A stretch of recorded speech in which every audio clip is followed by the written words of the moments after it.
नमस्कार दोस्तों, स्वागत है आप सभी को उन्नति क्लासेस पे। आज के इस वीकली करंट अफेयर्स के सेशन पे मैं आपके साथ डिस्कस करने जा रहा हूँ अगस्त 17 से लेकर अगस्त 25 तक के इम्पॉर्टेंट करंट अफेयर्स, जो कि आपके अपकमिंग कम्पिटिटिव एग्जाम्स के लिए बहुत ही ज़्यादा महत्वपूर्ण बन जाते हैं। तो चलिए शुरू करते हैं बिना किसी देरी के आज के इस सेशन को। आज का हमारा पहला question, the SLINEX exercise is being organized between which two countries. ये जो स्लिनेक्स जो एक्सरसाइज है, ये बेसिकली नेवल एक्सरसाइज होते हैं। तो ये कौन से दो कंट्रीज के बीच में ऑर्गेनाइज किया गया है, यानी शुरू किया गया है। तो ऑप्शन दिया गया, देखिए आपके option A Russia and India, option B India and Sri Lanka, option C India and Switzerland and option D China and India. तो ये स्लिनेक्स एक्सरसाइज बहुत ही इंपॉर्टेंट बन जाते हैं। तो इसका करेक्ट आंसर हो जाएगा आपका option B India and Sri.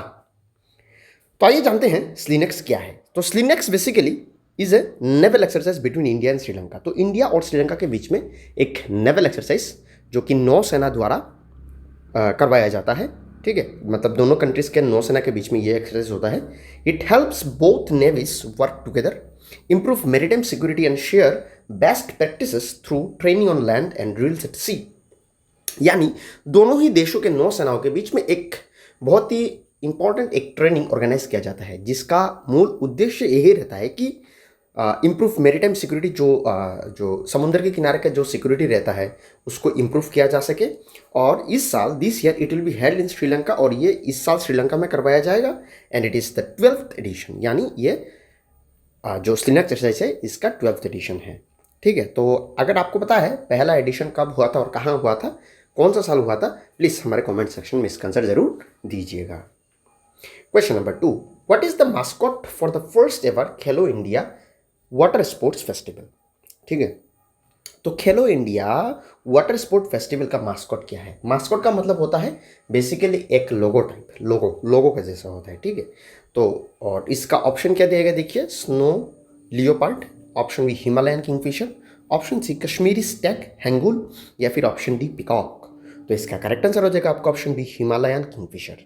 तो देखिए मेरे पिक्चर पे आपके वीडियोस में शो हो रहा होगा। तो ये जो पिक्चर है ना, ये है मास्कॉट।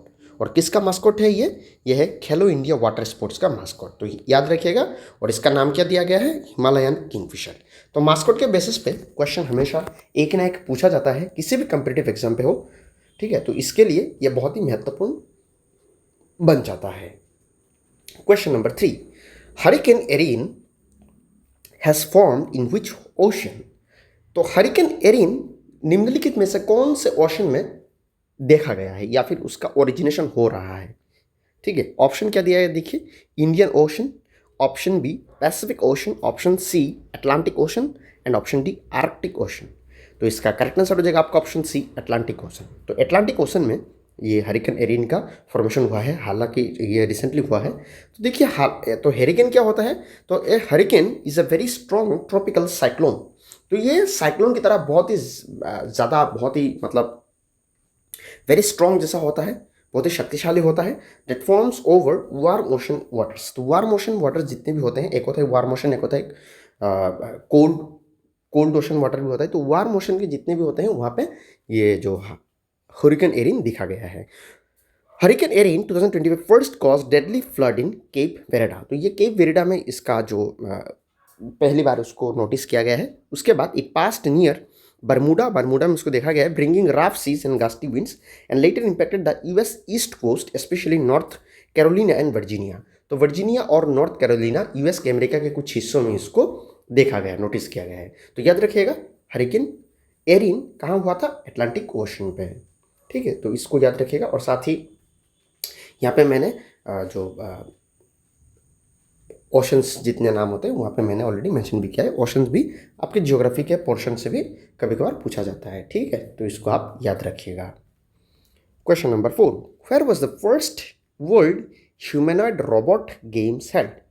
दुनिया का पहला ह्यूमनॉइड रोबोट गेम्स कहाँ ऑर्गेनाइज किया गया है। ऑप्शन क्या दिया गया, देखिए Japan, option B USA, option C New Delhi, या ऑप्शन डी बेजिंग।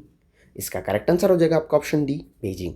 तो पिक्चर पे आप देख रहे हैं क्लियरली कि ऐसा एक गेम ऑर्गेनाइज किया गया था जो रोबोट्स के बीच में हुआ था, ठीक है। तो ये कहाँ करवाया गया था? बीजिंग पे करवाया गया था। तो आइए इसके बारे में और थोड़ा इन डिटेल समझ लेते हैं। The first world humanoid robot games were held in Beijing, China in August 2025। हाँ ठीक है, at the national speed skating oval ice ribbon. तो नेशनल स्पीड स्केटिंग ओवल पे हुआ था। रोबोट्स फ्रॉम 16 कंट्रीज, तो 16 देशों से रोबोट आए थे, इसमें पार्टिसिपेट किए थे। और क्या कौन सा इवेंट हुआ था? Running, football, boxing, dancing and even daily task showing both their abilities and limitation in a fun competition. तो 16 देशों के रोबोट्स आए थे और इन्होंने कौन सा गेम खेला था? फुटबॉल खेला था। और उनका जो एबिलिटीज़ थे और क्या क्या उनके डिमेरिट्स, मतलब मेरिट्स डिमेरिट्स क्या क्या वो कर नहीं पाए, उनके बीच में हुआ था। और बेसिकली ये एक फन कंपटीशन था, ठीक है। तो ये एग्जाम पॉइंट ऑफ व्यू से बहुत ही ज़्यादा इंपॉर्टेंट बन जाता है। Question number 5, which day is celebrated as world humanitarian day? World humanitarian day हर साल कौन से दिन को मनाया जाता है? ऑप्शन क्या दिया गया देखिए, 19 अगस्त, 20 अगस्त, 21 अगस्त एंड 22 अगस्त। इसका करेक्ट आंसर हो जाएगा आपका ऑप्शन ए, 19 अगस्त। तो आइए वर्ल्ड ह्यूमैनिटेरियन डे के बारे में थोड़ा हम समझते हैं। World humanitarian day is observed every year on August 19। तो 19 अगस्त, हर साल 19 अगस्त के दिन वर्ल्ड ह्यूमैनिटेरियन डे हम मनाते हैं पूरे विश्व में। It was designed by the United nation in the memory of 2003 bomb attack on the UN headquarters in Baghdad. तो हुआ था कि 2003 में यूनाइटेड नेशन के जो बगदाद के जो हेडक्वार्टर थे वहाँ पे 2003 में एक बॉम्ब अटैक हुआ था, जिसके दौरान which killed 22 people including humanitarian workers. और जिसके दौरान 22 ह्यूमैनिटेरियन वर्कर्स के मृत्यु हो गए थे उस बॉम्ब अटैक के द्वारा। तो the day honors humanitarian worker who risk their life to help other in crisis like wars, disaster and emergencies। तो ह्यूमैनिटेरियन वर्कर वही होते हैं जो अपने स्वार्थ को छोड़कर देश के सेवा में आगे बढ़ते हैं, ठीक है। जैसे कि जब भी कोई अपने देश में आपदा का समय हो, इमरजेंसी हो, तो वो लोग वहाँ पर जाते हैं और उन्हीं के याद में ये दिन हम मनाते हैं। And it reaches awareness about the need for global cooperation and compassion.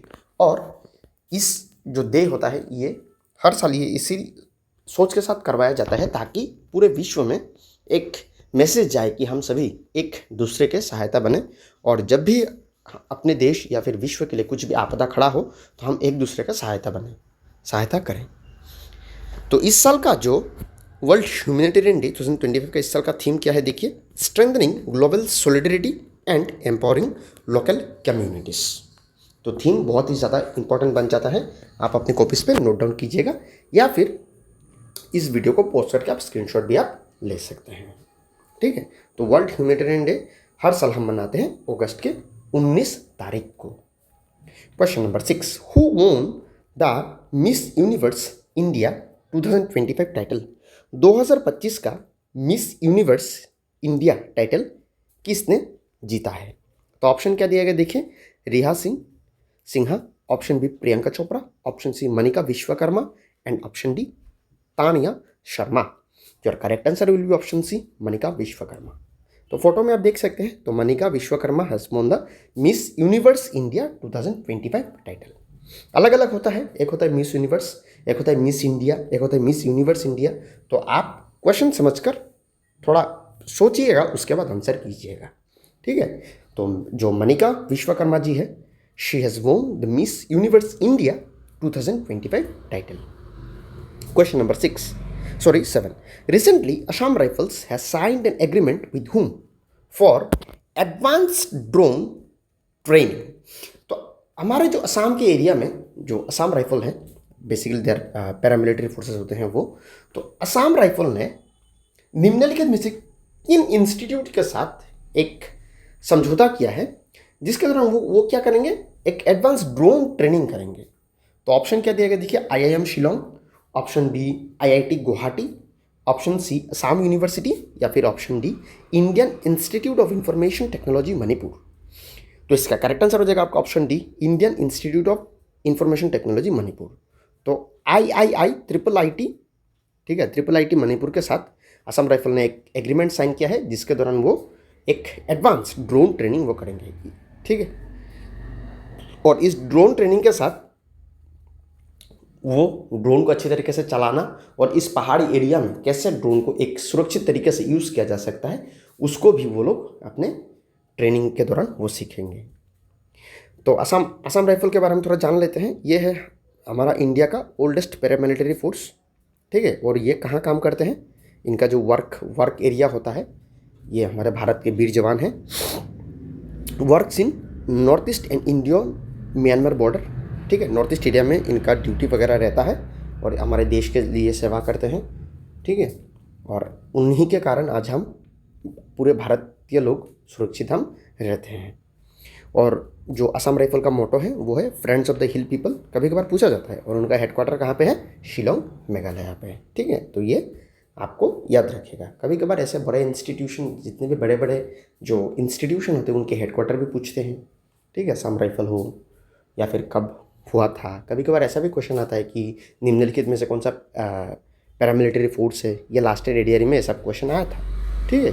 तो इसीलिए आप उनको थोड़ा नज़रअंदाज मत कीजिएगा, डिफेंस से रिलेटेड क्वेश्चन पूछे जाते हैं। Question number 8, who has been appointed as the new CEO of FSSAI। FSSAI का नया CEO किनको नियुक्त किया गया है? तो option R Rajit Punhani, option B Amit Mishra, option C Pratap Ghosh and option D Sanjay Verma. Your correct answer will be Rajit Punhani. तो FSSAI क्या है? Food security and standards authority of India. कभी कभार ये फुल फॉर्म में भी आता है, ठीक है। व्हाट इज FSSAI बोल के आ जाता है, ठीक है। बाहुच of the following is correct for FSSAI, ऐसा फुल फॉर्म में दिया जाता है। तो FSSAI का फुल फॉर्म क्या है? Food security and standards authority of India. और इसका हेडक्वार्टर कहाँ पे है? न्यू दिल्ली पे है। और इसका फंक्शन क्या है? Regulate and supervise food safety and quality in India. तो हमारे देश के जो फूड सेफ्टी और क्वालिटी होते हैं उनके ऊपर वो ध्यान रखते हैं और रेगुलेट और सुपरवाइज करते हैं, ठीक है। Question number 9. Surya AI for studying solar weather has been launched by which organization? तो सूर्य AI नाम का एक AI बेस्ड एक टूल रेडी किया गया है फॉर स्टडिंग सोलर वेदर। तो हमारा जो सूर्य का जो वेदर होता है ना, उसको स्टडी करने के लिए, और निम्नलिखित में से किसने लॉन्च किया है? तो ऑप्शन क्या दिया गया देखिए, ISRO and NASA, option B Google and ISRO, option B IBM and NASA and option D NASA and Google. तो ये देख रहे हैं आप स्क्रीन पे सूर्य, ठीक है, ये देख रहे हैं ना आप सूर्य। तो इस सूर्य के जो वेदर होते हैं, सन के जो वेदर होते हैं, उनको स्टडी करने के लिए एक सूर्य AI लॉन्च किया है। तो इसको लॉन्च किया है ऑप्शन सी IBM और नासा ने मिलकर लॉन्च किया है। तो सूर्य AI क्या है? सूर्य AI is a new computer model made artificial intelligence. ये बेसिकली एक AI टूल है। It was created by NASA, space agency of USA की एक स्पेस एजेंसी है, and IBM A tech company. और IBM क्या है? एक बेसिकली एक टेक कंपनी है जिन्होंने मिलकर लॉन्च किया है। तो इसका काम क्या है? It job is to study the sun and predict solar weather like solar storms and eruptions. तो सोलर स्टॉर्म्स जो होते हैं ये बेसिकली आपकी ज्योग्राफी में मिल जाएगा आपको, या फिर आम भाषा में कहें तो सन से कभी मतलब सन से कुछ स्टॉर्म्स वगैरह भी जो होते हैं वहाँ पे, तूफान भी होते हैं वहाँ पे, आप पकड़ लीजिए आम भाषा में, ठीक है। तो उनको जो स्टडी करने के लिए ये सूर्य AI लॉन्च किया गया है। This is important because solar storms can affect satellite, और सोलर स्टॉर्म जो होते हैं वो सैटेलाइट को अफेक्ट करते हैं, GPS, internet and even electricity on earth. इसीलिए उनको स्टडी करने के लिए ये सूर्य AI लॉन्च किया गया है। So in short, NASA plus IBM made Surya AI to understand the sun better. हमारे जो सन को होते हैं उनके अच्छे से समझने के लिए, and protect earth from space weather problem, और हमारे अर्थ को कैसे इन सभी चीज़ों से बचाया जा सके, इस सोच के साथ सूर्य AI लॉन्च किया गया है। और आज का हमारा अगला क्वेश्चन, और this is the last question, the demand for a separate state Tipraland is being made in which state. तो तिप्रालैंड का डिमांड निम्नलिखित में से कौन से स्टेट में स्टार्ट हुआ है? हालांकि बहुत दिनों से चल रहा है, लेकिन ये अभी फिलहाल बहुत ही न्यूज़ में था, इसलिए मैंने सोचा कि आपके सामने ये मैं प्रस्तुत कर दूं, और बिकॉज असम के जो एरियाज़ में होते हैं इसीलिए। तो इसका इजी आंसर है असम, त्रिपुरा, मणिपुर, मिजोरम। ये आंसर हो जाएगा आपका बी, त्रिपुरा, ठीक है। तो ये है हमारे त्रिपुरा का मैप। तो त्रिपुरा के बीच में स्टार्ट हुआ है तिप्रालैंड का डिमांड। ठीक है, तो क्या लिखा है देखिए, the demand for a separate state Tripura land is being made in the state of Tripura. Tripura में ये डिमांड शुरू हुआ है। It is mainly demanded by the tribal parties like IPFT, तो वहाँ का एक ट्राइबल पार्टी है IPFT and Tripura Motha party, to protect the right and culture of the indigenous Tripuri people. और इनका डिमांड है कि वहाँ के जो त्रिपुरी पीपल है उनके राइट्स और कल्चर को सुरक्षा दिया जाए, इसे सोच के साथ उन्होंने एक त्रिपुरा लैंड का उन्होंने डिमांड किया है। और किन दो पार्टीज ने डिमांड किया है? IPFT and Tripura Motha party. ठीक है, तो आज के करंट अफेयर्स में इतना ही है। उम्मीद है आपको हमारा ये सेशन पसंद आया। अगर पसंद आया तो हमारे चैनल को ज़रूर सब्सक्राइब कीजिएगा और इस वीडियो को अपने दोस्तों के साथ ज़रूर शेयर कीजिएगा। धन्यवाद। Thank you so much once again for watching this video till the end.